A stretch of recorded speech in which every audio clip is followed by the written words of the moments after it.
Kada adlaw na kay istorya, bayrang tika ugma, swear good ko ya. Pero ang ugma murag bakasyon, kay hangtod karon wag gud abot imong bayron. Nag-text ko nimo, kumusta na? Imong reply kay busy pa kaayo ba? Pero sa story nimo nagmilti ka, ako diri naghulat murag statue na. Abi na ko amigo, pero murag scammer.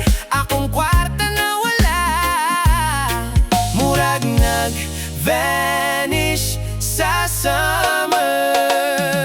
Ibalik na in town, akong kwarta, uy, di ko ka move on. Sakit kaayo, kung di ka kabaya, ding na nalang ko.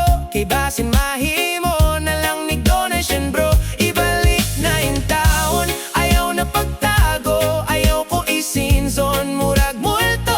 Kung na kay konsensya, palihog lang, i-Gcash na lang di.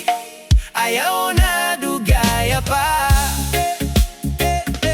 Kada kita nato, smile ka kaayo, murag wala kay utang nga gidala sa ulo. Manglibre pa gyud kag kape ug fry, sunya akong kwarta hangtod karon wag gyud na uli guys. Naa kay bagong sapatos, bagong relo, ako diri nag-compute. Asa na to? Murag ako pa'y nahimong sponsor sa imong lifestyle nga murag influencer. Naa kay talento, di ko mag-deny, sa pagbutang nga walay bayad, ikaw number one guy.